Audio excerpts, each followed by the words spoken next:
Welcome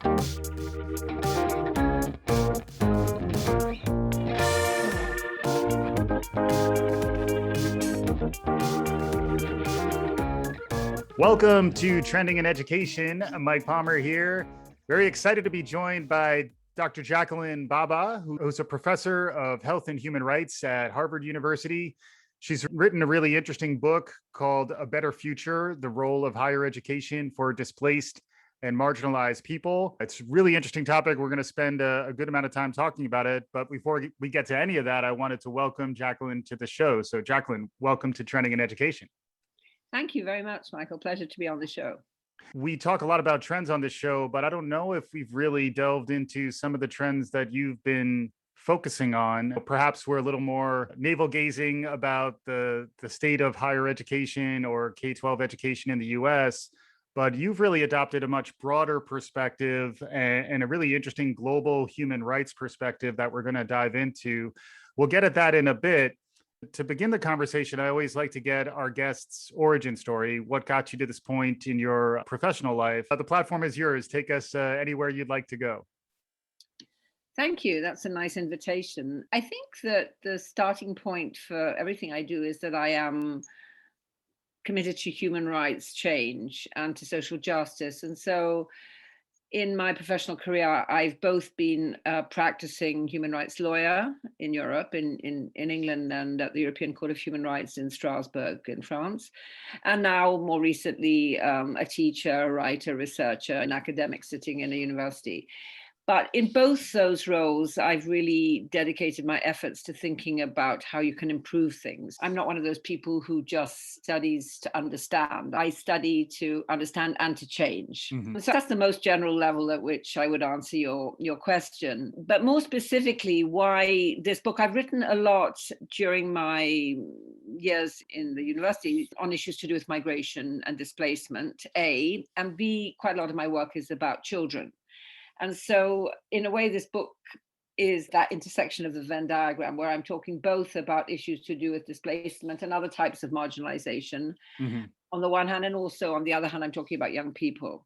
Mm-hmm. The reason behind this book, and I should say it's co-edited with two colleagues. One is, I'm a human rights lawyer, as I said. The other colleagues are an anthropologist who's a Canadian, and B, a social psychologist and public health, mental health expert. The three of us really came together from different perspectives with one key insight, which was that even as access to primary education and secondary education is increasing, not equally, not without problems, but nevertheless, access is increasing, take-up is increasing. A higher percentage of the world's children are now enrolled in primary school than used to be the case.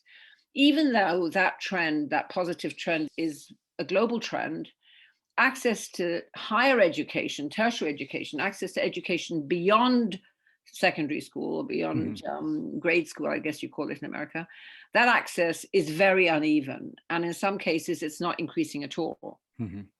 And that disparity is not accidental.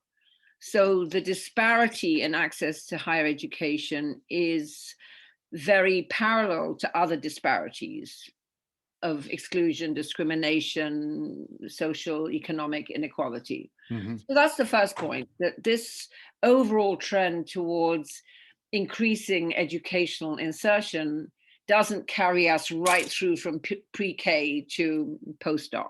Yeah. Unfortunately. Yeah. And the second important point is that this matters a lot because we live in a global, increasingly knowledge-based world in which primary and secondary education generally are not enough to deliver a good future. Mm-hmm. So it's not just a question of equity, it's a question of what opportunities are you going to have in your life? Mm-hmm. And maybe 100 years ago, 200 years ago, doing 5 or 6 years of school would be great. It would really set you apart. That, of course, is no longer the case. And so these differences matter. And I guess that's the kernel of what brought me to this project. Yeah, that makes a lot of sense. And a lot of the themes and topics we've discussed on this podcast around tertiary education, post-secondary education have been really begging the question a bit in the US of the value of the traditional four-year degree, which is a theme that's very prevalent if you look at it from the lens of the US. When you look at that globally, it's a very different perspective. Can you give a little bit of context around perceptions in the US around higher education and extent to which there is access to tertiary education as you describe it versus the broader global perspective? Yeah, it's an interesting question. So we have an excellent chapter in our book, which is about the US, just one chapter, Mm-hmm. which basically looks at minorities, racial minorities typically. And it looks at the disparity in access, not so much to college, but good college and college that delivers advantages, which is exactly going to your point, Mm-hmm. that not every college degree is the same, which is obvious, especially in this country where you don't have a public education system so much. You have these very big differences between the best type of Ivy League school on the one hand and poorly funded community college on the other. So it's a whole world in between those two options. Mm-hmm. But in the US, many minorities, particularly racial minorities, but I think the same would be true of indigenous people, same is true of children with disabilities and so on. Many minority groups do have access to college, but the college they have access to doesn't yield the rewards it should. Mm-hmm. And so the chapter in our book is, I think, quite fascinating. It shows how often kids will end up with a lot of debt, and that debt is not really easy to discharge through the sort of job market that they have access to. So in other words, it's not been a very good investment. Mm-hmm. Now that's just in a nutshell. And of course, there are many nuances, and US is an enormous country with enormous diversity, but that is a thumbnail sketch of one of the issues in this country. Mm-hmm. If you like, social justice or social injustice issues in this country, which is rightly getting a lot of attention these days. Mm-hmm. If we look at the global picture, we see other trends as well. So, of course, there are distinctions based on gender, which is an old story. In some parts of the world, gender really, more than anything else, determines when you stop school. So we have a chapter on India. We talk about the challenges that girls face staying in school and going on to college, particularly when they come from families where there hasn't been this pattern. So that is certainly not a question of race, simply put. There are caste distinctions, but that is very much determined by expectations about gender roles in different communities. So that's one difference. And then another problem that we look at, which arises in many different contexts in Latin America, in Asia, and in Africa, is the exclusion of non-citizens. Non-citizens can both be immigrants, Mm-hmm. documented or undocumented, and we actually have a chapter on that, but they can also be refugees.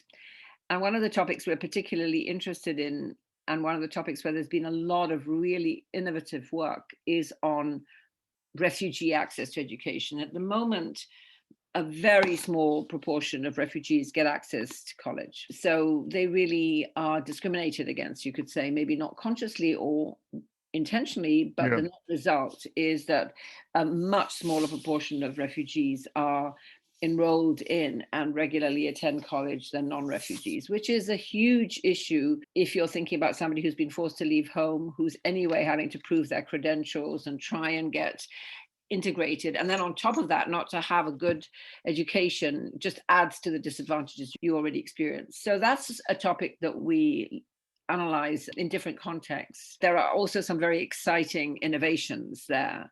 So good practices, which we highlight. We try not just to only talk about problems, but also to talk about some of the solutions or some of the, ways forward that are encouraging. And in the refugee education context, there really are some exciting developments which give us some hope for a better future.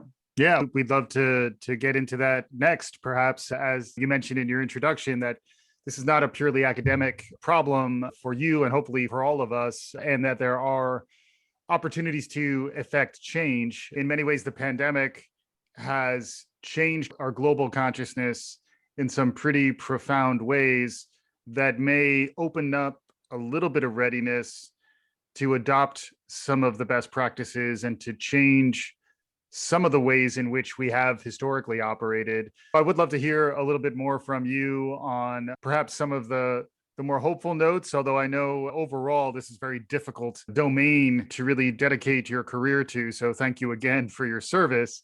Can you share with us where you're seeing some of the innovation and some of the positive developments in this space? Sure. So I think there's several different points here that I might mention. One is unrelated to the COVID-19 pandemic. It really predates it.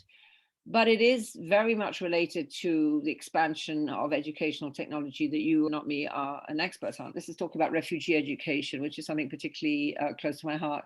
There has been a growing acknowledgement that our previous way of dealing with this, which was to have special education for refugees in camps or in Mhm. special refugee centers, that is really not a constructive way. It won't surprise you to hear this, and that it's much better to think about including refugee children in mainstream education. And of course, you might need to have transitional language and other types of accommodation, but that the general model should be not to hive off refugee kids into kind of refugee ghetto schools, but to include them in the mainstream. So that's the kind of general backdrop. And within that context, then there's also a sense that refugee university education should also be part of a general provision of higher education to young people.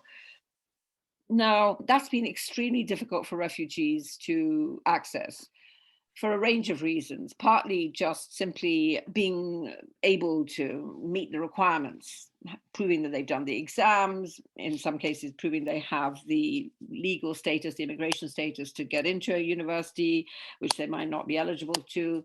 In some cases, proving that they have the funds or whatever. So there are many obstacles.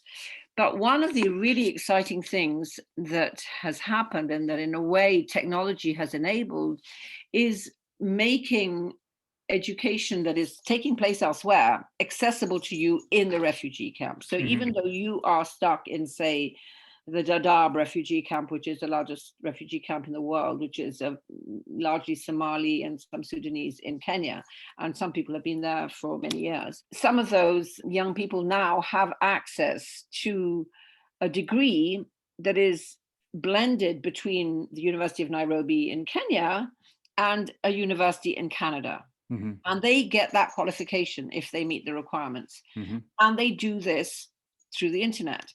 So they are sitting in Dadaab, but they are getting the materials, they're getting the teaching, they're getting the classroom discussions, and eventually they're getting the qualifications.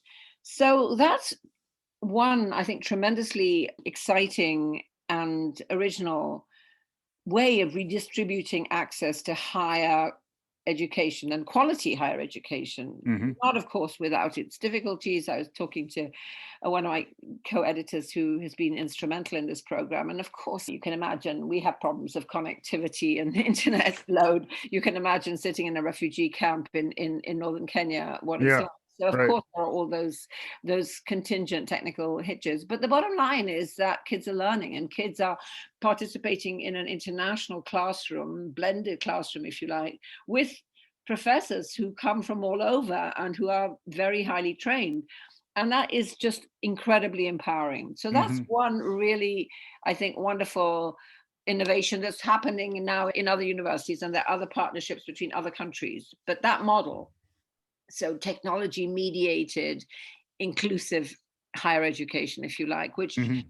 doesn't take as given that refugees are separate, Right. that they have less need or less eligibility or less entitlement to this Mhm. quality education. Another model, which is also great, is where teachers, higher education teachers, professors, actually go to refugee camps for a certain amount of time and set up courses or set up training opportunities. And we have a chapter describing that. Some of your listeners may be familiar with something that was called the Jungle in Calais. Calais is this northern coast of France, just next to the British Channel.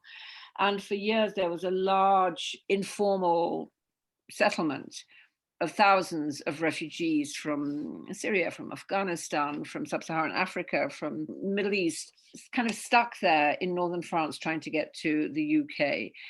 And amongst them, of course, were many young people. And so some colleagues, wonderful colleagues from a university in London, decided to take advantage of this kind of like dead time of these young people and actually do a course. Mm. And they describe it in one of the, I think, really exciting chapters in our book, how this worked and how, of course, incredibly appreciative and dedicated the students were. Hmm. So that's another example. And of course, you then create relationships between peers. So these kids then become friends with British kids. And it's a virtuous cycle. So I find those examples very exciting. And then I'll just mention the last one, which is I mentioned earlier that one of the obstacles that a lot of people have, but particularly refugees who've been forced to move from place to place and may have lost their language of origin, which they're most comfortable in. One of the things you need, of course, is certificates. You need some proof of your prior education experience. It's not like getting into first grade. You have to show that you passed some exams. And that's often a huge barrier, as you can imagine, because people don't have those Hmm. qualifications. And so, again, another chapter in our book describes a very innovative and creative, imaginative initiative started by the Central European University, which used to be based in Budapest and is now been forced to move to Vienna. But they have a program called the Olive program. And the idea here is that you credential refugees and you create equivalences Mm. for the skills they have, even if they haven't got the kind of school leaving certificate or the SATs or whatever it is that is your ticket to entry. Hmm. And that's, again, hugely enabling because it means that people who might not otherwise get access can get access to an education. So those are some examples, Michael, of, Yeah. I think, really great ideas that have the potential to change the playing field. Yeah. Have you seen any activity from non-traditional higher education or the private sector? It's another trend that we talk about a decent amount on this show as well, whether it's Google or Amazon or Facebook, trying to educate engineers globally, some alternatives to maybe a more traditional tertiary educational pathway. Certainly, I know this is not something I've studied, but I certainly know that certainly amongst the immigrant and refugee community, there's a lot of reliance on these platforms for all sorts of information and for all sorts of skill sets. And I'm always impressed by how creative, and I'm the wrong generation for this kind of creativity myself. So I'm incredibly impressed by how much people do manage to use these platforms. Hmm. So at one level, just very simply, people use it to navigate routes and find out about legal requirements. But sometimes people do it to really do proper courses and Hmm. really acquire skills of mechanical skills or whatever skills. So I think that's absolutely right, and it's often a huge lifeline Yeah. because makes your day worthwhile or your yeah.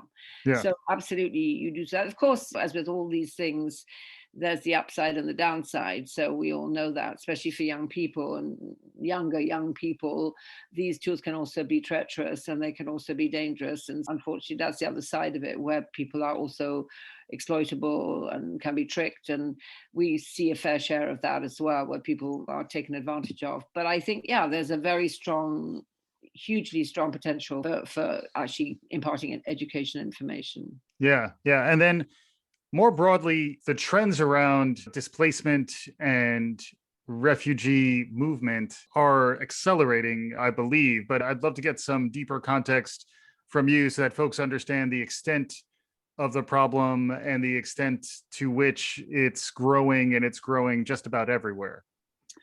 Yeah, I would say we shouldn't think about this as a crisis. This is a Hmm. steady state. Hmm. For a range of reasons, large scale migration has actually always been with us, but it's going to continue. It's not going to go away. And now, with both the extent to which we have conflict, unfortunately, in our world and climate change, which is making some places uninhabitable, there's going to be a constant movement of people who have to change where they live through maybe not through choice but through necessity. But I think we can see this. It certainly can create challenges, but it also creates enormous opportunities. And I think one of the interesting things that's been happening in the last few years is a movement spearheaded in the United Nations to try to improve the way in which we deal with migration so that we preempt disastrous bottlenecks, so that we preempt catastrophic accidents, and that we try to create And the words that they use are safe, legal, and regular, those three adjectives: safe, Hmm. legal, and regular migration for all who need it or who want it. And what that means is, of course, that you have to plan. But it also means that you have to accept that, look realistically at the needs you have, say, as a particular destination area, and create legal access. So, for example, we have in this country, in many wealthy countries, very substantial needs for technically skilled people, but also for unskilled labor. And whereas we grant legal visas to people with the right training and so on, who have higher level technical skills, whether they're medical skills or computer skills, we typically don't grant legal and regular visas to people who are unskilled, even though we need their labor Hmm. to look after our elderly people, to look after our children, to, mow our lawn, whatever it Yeah. is. And those should also be legal visas. Those people shouldn't have to come in an irregular way, which then, of Hmm. course, makes them more vulnerable. And they should also have opportunities then to get skills and credentials. I think the very important point that you make about how this is not a problem that's going away anytime soon, the correlate to that is that we need to more realistically assess mutual needs and address them in a more purposeful way than we've done so far. We can't just sit back and say, oh my God, we didn't realize that with terrible hurricane, hundreds of people have left Haiti, or with a terrible earthquake, thousands of people are fleeing from Honduras. Well, we knew that was going to happen. So why don't we do something more planned? Yeah. Discussions of refugees or immigration is frequently couched in a context of scarcity and zero sum, where if these folks come in, they're going to take away something that a natural born citizen should have, when in reality it's not a zero sum game, and in fact it's net beneficial to the society that these refugees come to, that they do have access to the tertiary education and the pathways to a successful life. Yes, I think that's absolutely right. And it's particularly the case if we don't let everybody accumulate in one area, Mhm. for example, so that becomes overcrowded, that becomes unsustainable, and that local people feel they can't continue with the generosity that they might have experienced at first. What we Mhm. need to do is have some sort of proper, effective scheme of responsibility sharing, have a system of planning where we see, yeah, this is the needs we have, this is the areas where people can move to comfortably, this is the kind of training we need to offer, and do it in a phased way over time with proper Mhm. resources. I think what so often happens is that we don't plan, and a lot of people arrive in one particular area and Right. they initially get a warm welcome, and then people get exhausted, not surprisingly. So I think that's exactly what's needed. And then ultimately, yes, it can be advantageous all round. You have trained people who want to work, who are young, who are healthy, who many cases have already been given their primary education elsewhere. So you're getting a freebie. And you're creating a diverse and a more cosmopolitan society, which is probably good for everybody, Mhm. provided you don't dissipate that sense of generosity and inclusion that people start with. That makes sense. We haven't gone deeply into the conversation around the pandemic, so I would be curious how that's impacted what you're researching, and then maybe begin to get a window into what you see on the horizon. Because fortunately, many of us are starting to see a world on the other side of the pandemic and social isolation, social distancing. Can you talk about the impact that you've seen thus far, and then maybe a window into where we may be heading next? Sure. So I think the impact thus far has been bifurcated in my field. I think in many contexts, there's just a downer for many people. There's social isolation, there's unemployment, there's increases in domestic violence, there's lots of different types of hardship. And that certainly applies to many people who are in the migration context.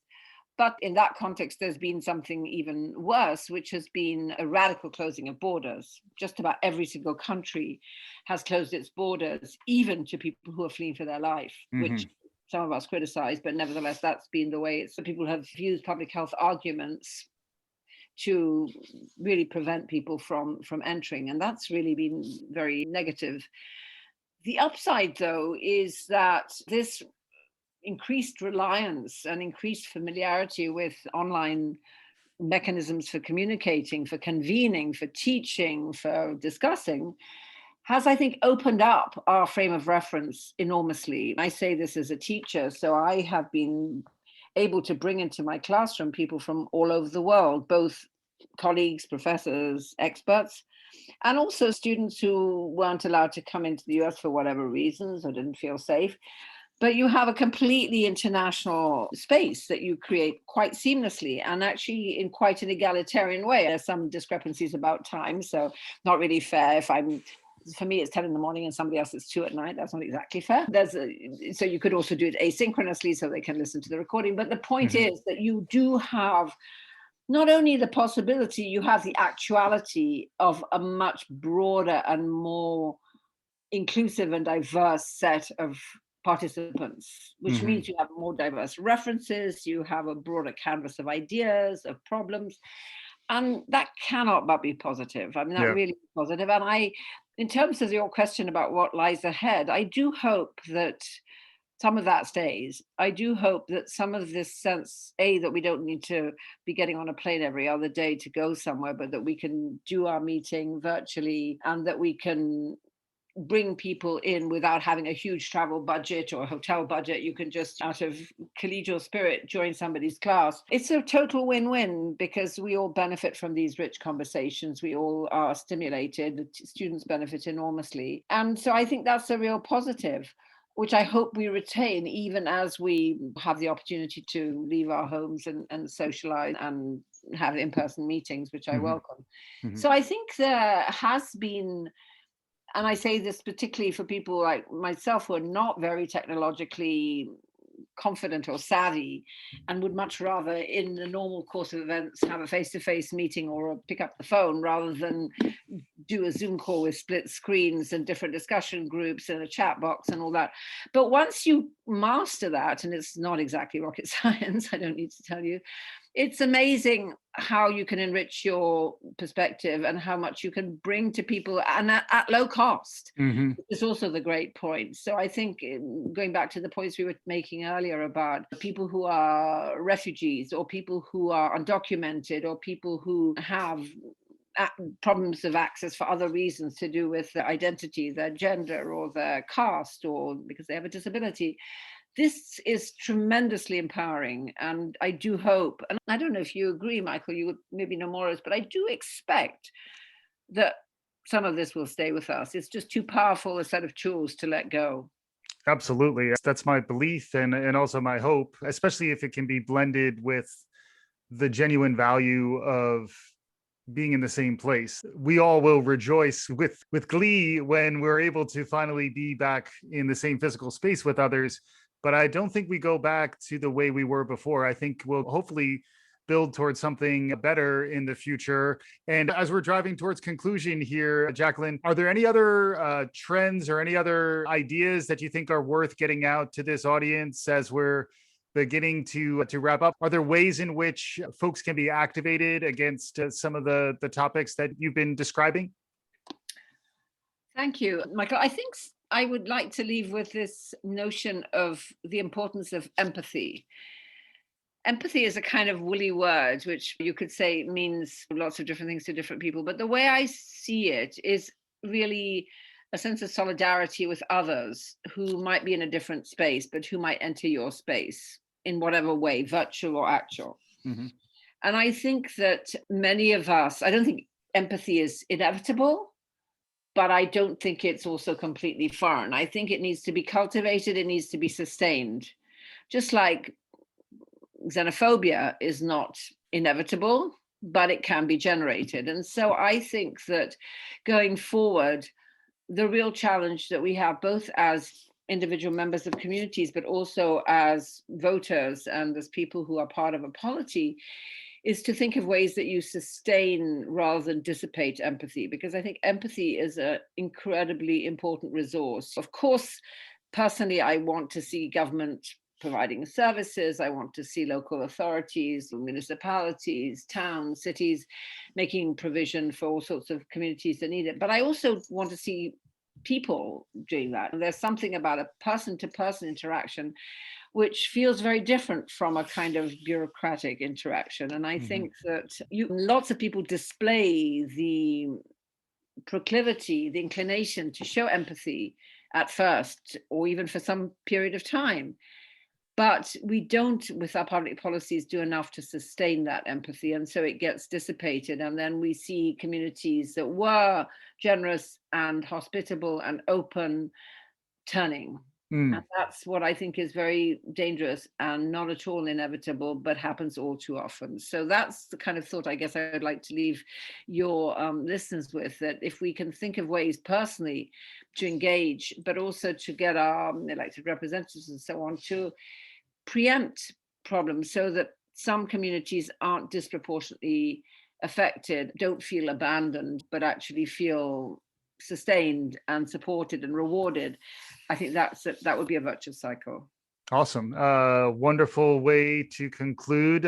Really fascinating conversation. Thank you very much for joining. Dr. Jacqueline Bhabha, a professor of health and human rights at Harvard University. The book is called A Better Future, The Role of Higher Education for Displaced and Marginalized People. Jacqueline, thanks again for joining us. Thank you for having me, Michael. It was a pleasure. And for our listeners, hopefully you enjoyed what you're hearing. If you like what you're hearing, subscribe, share the good word, tell a friend. We'll be back again soon. This is Trending in Education.